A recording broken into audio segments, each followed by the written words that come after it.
한강과 임진강 그리고 예성강이 서해바다와 만나는 물머리에 강화도가 있다.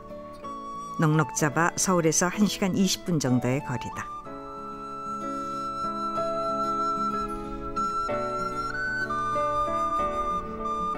강화도의 얼굴 만이산, 한라산과 백두산의 중간 지점에 자리한 만이산은 국토의 배꼽에 해당하는 곳이다. 으뜸 가는 머리산인 만이산 등정으로 나는 강화 여행을 시작했다.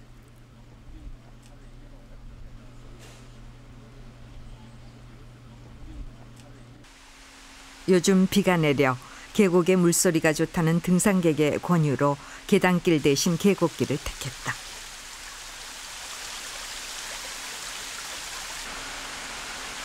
계곡을 타고 흐르는 물소리가 청아하고 시원하다.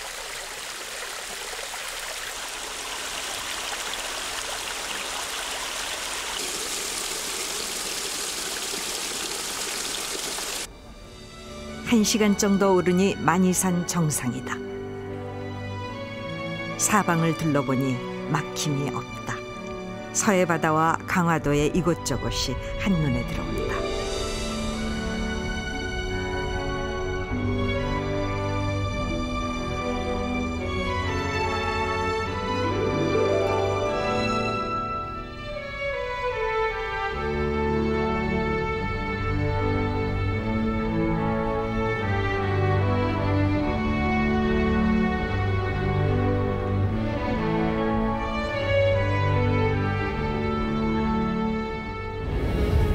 시시각각 변하는 날씨에 따라 만이산은 천의 얼굴을 한다.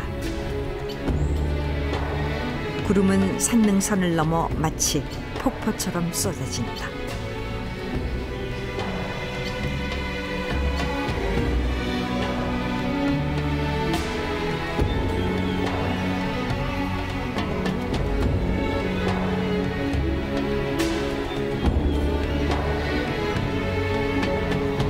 구름이 뒤덮였던 산은 언제 그랬냐는 듯 시원스럽게 시야를 터준다. 만이산에선 사람도 산의 일부가 된다. 산에 기가 제일 많은 데가 여기라고. 여기. 그래서 여기서 자기 소원 한 가지를 기원을 드리면 이루어진대요? 이루어진답니다. 딱 한 가지만. 처녀들도 와서 하나만 해야 된대요. 좋은 남편 만나게 해달라든지 예. 그런 거 좋은 거. 아니 혹시 그래서 만나신 거?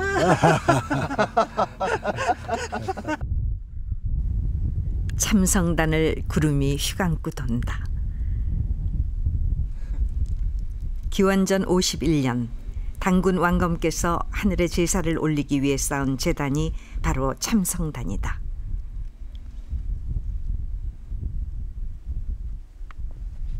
계단을 올라 제단 앞에 서서 보면 단은 하늘에 맞닿은 것만 같다. 참성단의 둥근 기초는 하늘을 상징하고 6.6m의 정방형 제단은 땅을 상징하여 네모로 쌓았다. 참성단엔 인간을 이롭게 하는 비, 구름, 바람이 여전히 머물고 있었다. 때마침 제단 너머로 해가 기울고 있다.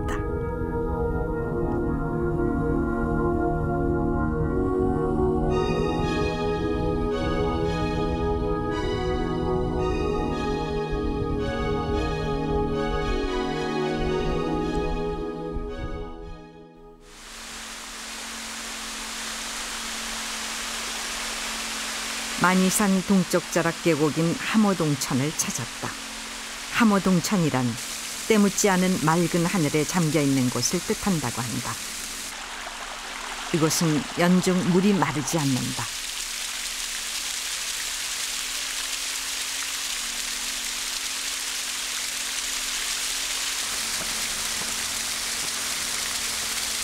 (200여 미터에 달하는 거대한 너럭바위들이 계곡에 펼쳐져 있다.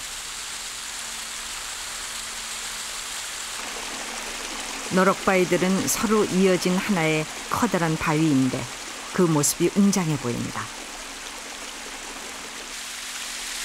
계곡을 가로지르는 줄을 잡고 이곳저곳을 둘러보며 나는 함호동천에 푹 빠져들었다.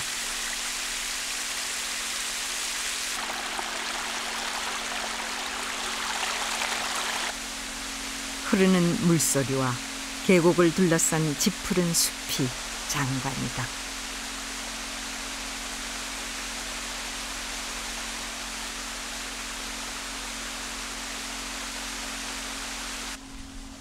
멀리 영정대교도 보인다.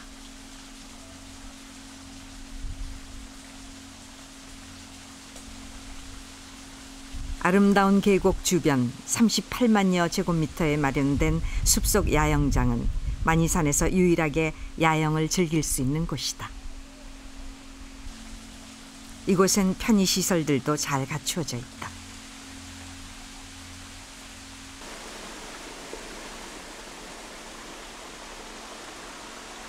대학생들을 비롯해 특히 도시 젊은이들이 많이 찾는다.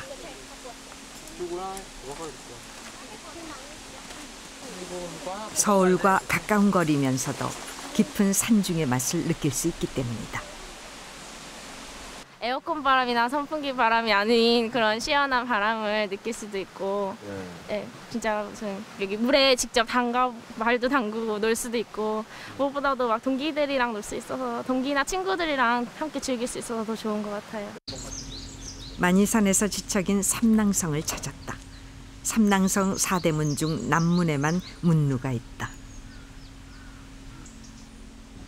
자연 할석으로 쌓은 삼낭성은 그 길이가 2,300m에 달한다. 고려사 지리지엔 당군 왕검이 세 아들을 시켜 삼낭성을 쌓았다고 전한다.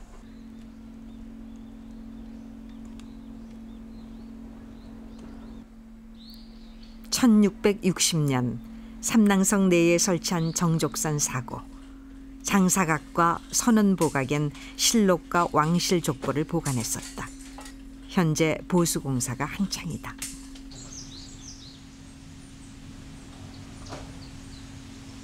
정족산 사고지 아래엔 전등사가 자리 잡고 있다.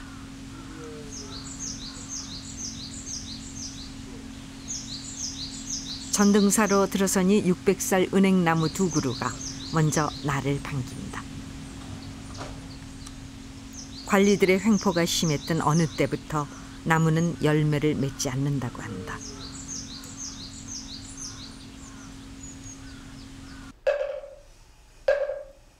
고구려 소수림왕 때 창건된 전등사.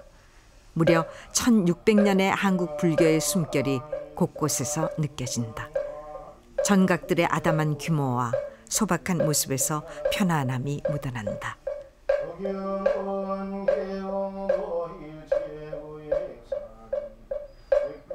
여덟 팔자 지붕을 한 대웅전에 처마를 떠받치며 벌을 받는 모습의 나부상이 이채롭다. 불단 위 닷집은 화려하고 아름답다. 천정은 용궁으로 착각할 정도로 정교한 장식이 돋보인다.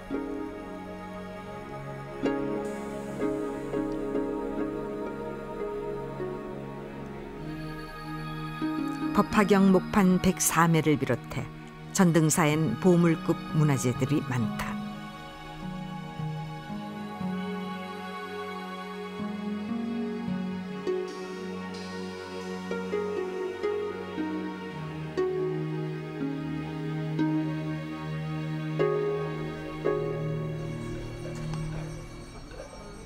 (600살) 느티나무가 만들어주는 편안한 쉼터. 스님의 권유로 나무 아래 앉아 천천히 둘러보니 절과 숲이 한 폭의 그림처럼 눈에 들어온다. 이 전등사 전각과 그리고 이 주변의 노송들을 이제 바라보면서, 그리고 나서 이제 그 법당에서 울리는 연불 소리를 들으면서 자기를 한번 되돌아보면은 훨씬 편안한 마음을 가져갈 수 있지 않겠나 이렇게 생각되집니다. 전각 지붕과 노성, 그리고 산자락이 펼치는 일직선의 아름다움이 절묘했다.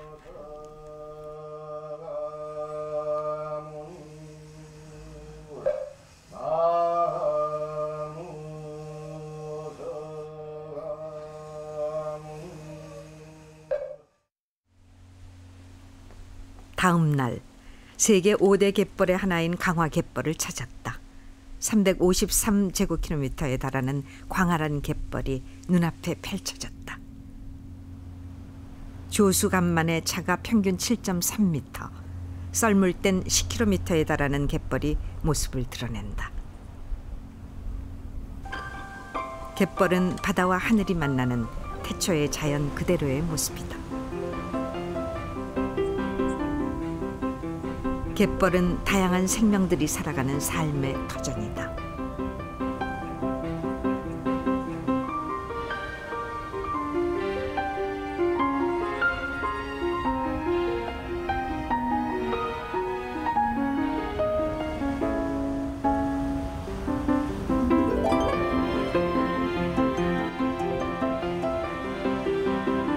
갯벌 생명들의 왕성한 먹이 활동이 한창이다.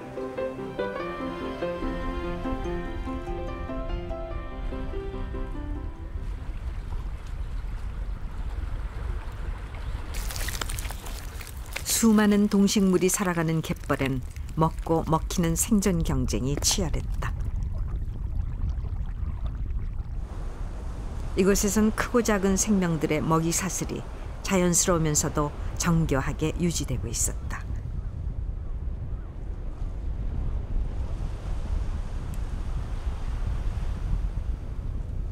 갯벌은 밀물과 썰물이 만들어내는 자연의 선물이고 스스로 살아 움직이는 생명체 같았다.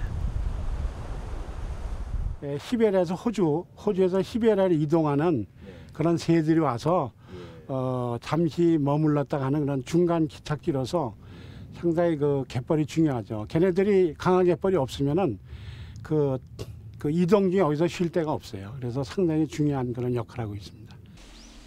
강화 갯벌센터는 갯벌을 체계적으로 보호하고 관리하는 곳이다.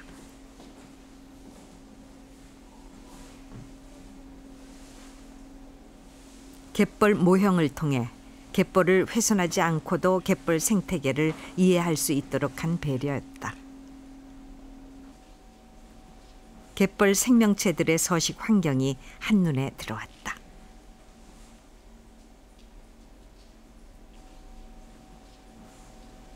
전망대로 나서니 강화 갯벌이 한눈에 내려다 보이고 갯벌의 변화무쌍함을 직접 지켜볼 수 있었다.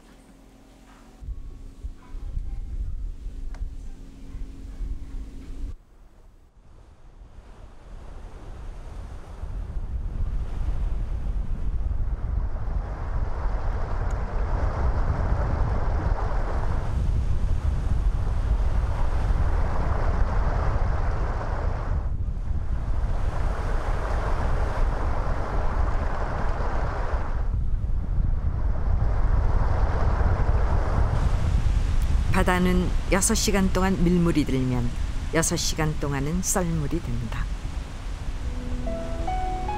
바다에 노을이 깃들고 있다. 노을은 늘 새로운 내일을 준비한다. 바다와 갯벌을 붉게 물들이며 떨어지는 낙조는 가슴으로 다가와 마음까지 물들이고 있었다.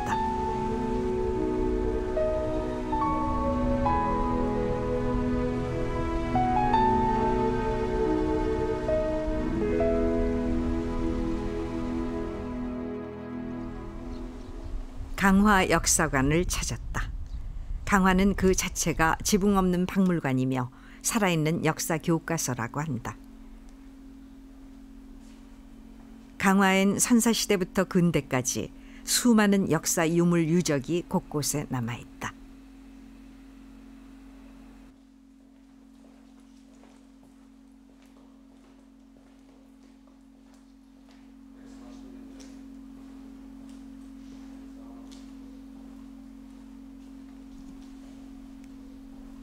역사관 2층엔 강화의 순환사가 전시돼 있다. 1866년 병인 양요 때 프랑스군을 격퇴한 삼낭성 전투, 1871년 신미 양요 때 미 해병과 격전을 치른 초지 전투,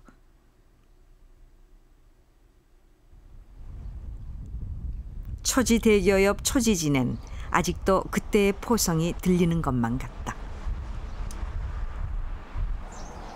1875년엔 일본 군함 운양호와 격렬한 포격전을 벌였고 그 결과 굴욕적인 강화도 조약이 체결된다. 성벽 앞에 서 있는 두 그루의 소나무엔 당시의 포탄 흔적이 선명하게 남아있어 새삼 옛 상처를 기억하게 한다.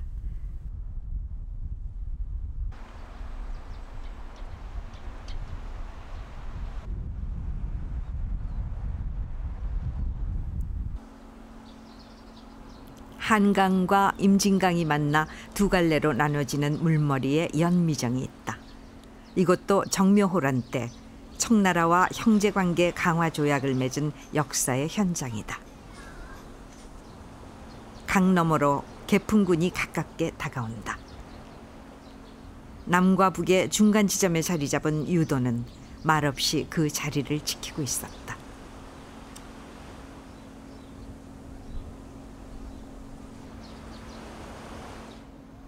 강화 읍내에서 만난 방주 모양의 한옥 건물, 성공회 강화 성당이다.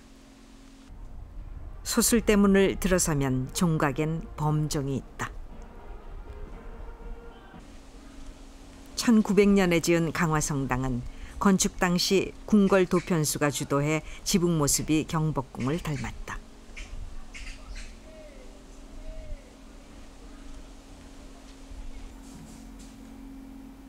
한국의 전통적인 건축 양식을 활용해 외래 종교에 대한 거부감을 없애보려는 기독교의 초기 토착화 모습을 잘 보여준다.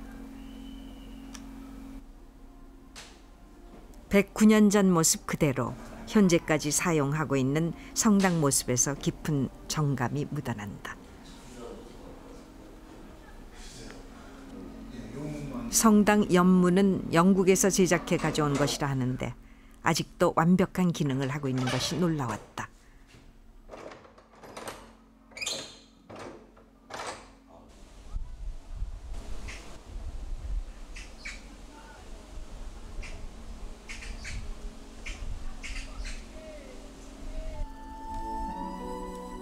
대몽 항쟁 의지가 결연했던 팔만대장경 판각지에 들렀다. 당시 이곳에선 16년 동안 목판 인쇄에 꽂힌 팔만대장경이 조각되어 봉안됐었다.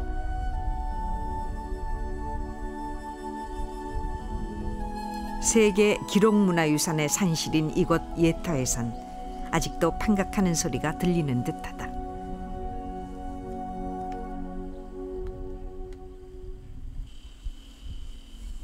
선원사엔 요즘 사람들이 많이 들른다. 목탁 소리를 내는 소를 만나기 위해서다.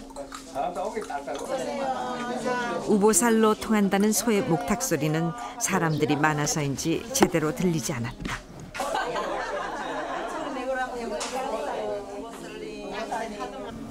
사람들이 떠나고 조용해지자 목탁 소리가 청아하게 울렸다.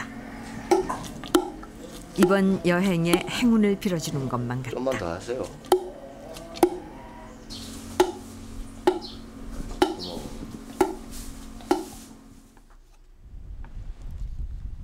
아름다운 섬 성모도로 향했다. 외포항에서 백길 1.5km, 채 10분이 걸리지 않는다. 성모도는 산과 바다와 들판이 기막히게 조화를 이룬 풍광 좋은 곳이다.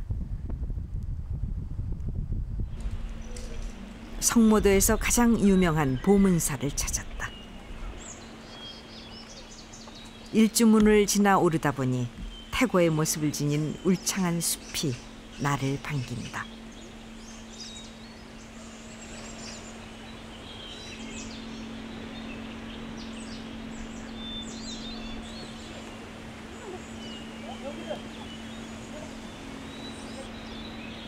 정성스레 쌓아올린 돌탑에서 누군가의 간절한 소망이 느껴져 온다.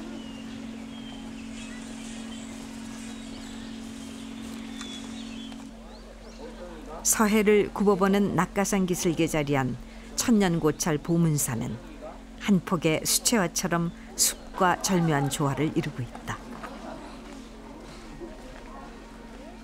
대웅전 옆엔 국내 유일의 천연 석굴 사원인 석실이 있다.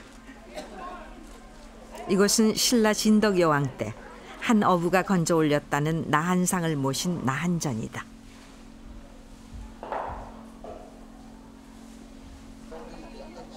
석실 앞에는 수령 500년의 향나무가 세월의 무게를 감내하고 있다.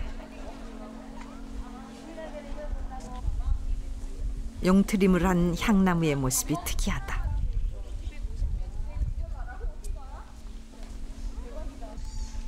눈썹 바위로 가려면 대웅전 뒤로 이어진 419개 계단을 따라 올라야 한다. 낙가산 중턱에 있는 큰 바위가 바로 눈썹 바위다. 눈썹 바위에 조각한 관음보살상은 바다를 굽어보고 있다.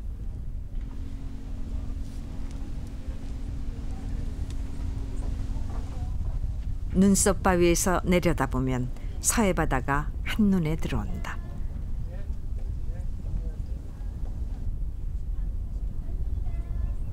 바다에 떠있는 섬들이 손에 잡힐 듯하고 아래로 펼쳐진 숲이 아늑해 보인다.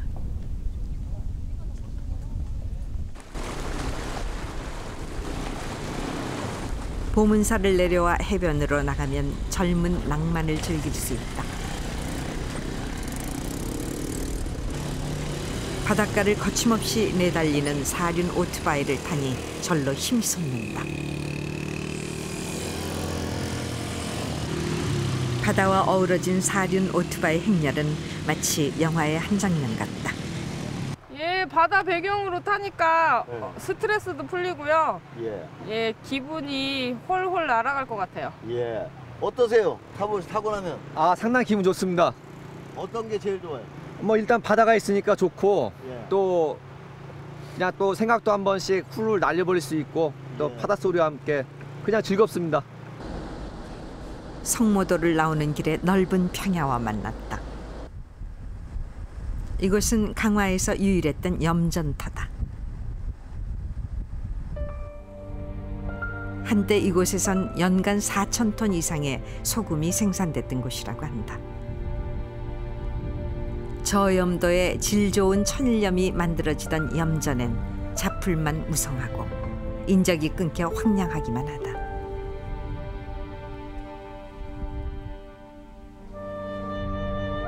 한켠에 서 있는 염전 건물이 황막하다.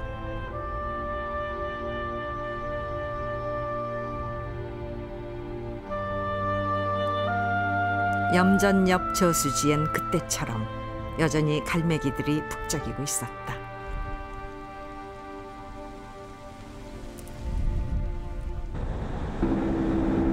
다시 배를 타고 보름도로 향했다.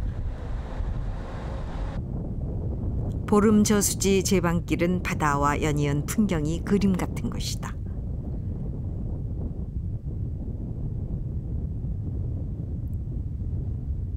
오른쪽으로 끝없는 갯벌이 펼쳐지고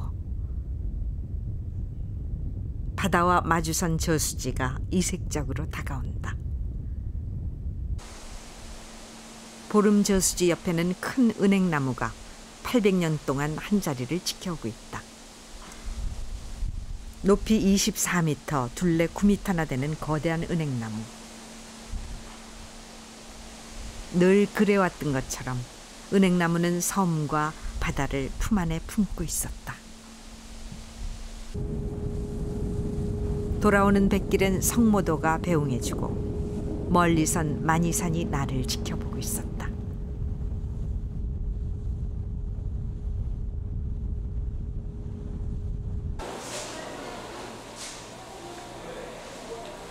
외포항 젓갈시장이 사람들로 북적인다. 섬을 오가는 배들이 입출항하는 항구여서 늘 사람들이 모여든다. 강화 특산물인 각종 젓갈류와 신선한 해산물이 관광객들을 기다린다. 특히 전국 생산량의 대부분을 차지하는 새우젓은 강화의 특산물이다. 또 이곳의 젓갈은 덜 짜고 영양이 풍부하다고 한다. 여기는 수입 새우젓이었고 예. 소금도 수입이 아니고 바다에서 직접 처리 가져와갖고 어판장에 들어가서 예. 경매해가지고 일로 이제 상인들이 사가지고 와서 팔기 때문에 여기 수입젓이 없다는 게 인식이 돼가지고 하여튼 많이들 찾아오셔요. 이번 여행을 마무리하기 위해 나는 강화 최북단 지역으로 향했다. 민통선 지역에 지난해 문을 연 평화전망대. 전망대에 들어서니 바로 눈앞에 황해도가 들어왔다. 한강과 임진강에서 흘러온 강물은 이곳에서 예성강을 만나 서해로 흘러간다. 2km 남짓한 강을 사이에 두고 서로 오갈 수 없는 땅이 마주보고 있다.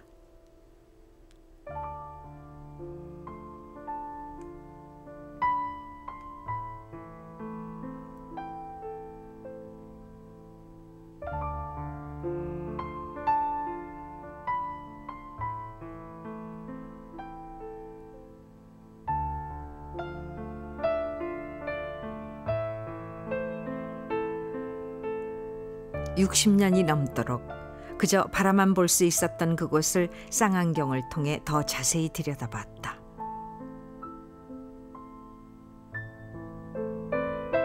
북쪽 지역의 마을이 아주 선명하게 보인다. 이런저런 일을 하는 마을 사람들의 모습도 보인다. 그런가 하면 눈에 띄는 북한식 문구들이 오갈 수 없는 오늘의 현실을 새삼 인식하게 한다.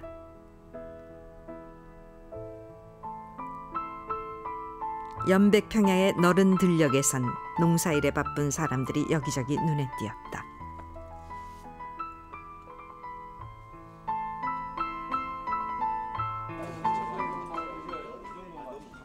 전망대에서 북쪽 지역을 들여다보는 사람들 시선에서도 아쉬움과 안타까움이 배어나고 있었다. 근데 이렇게 가까운 거리에 두고도 우리가 갈 수 없고 올 수 없다는 게 이 현실이 굉장히 비참하죠. 오랫동안 시대의 순환과 상처를 안고 살아온 강화도. 오늘도 시대의 생채기가 아물지 않는 최전선에 강화도가 있다. 언젠가 끊어진 인연이 다시 이어질 그날을 꿈꾸며 나는 아쉬운 발길을 돌렸다.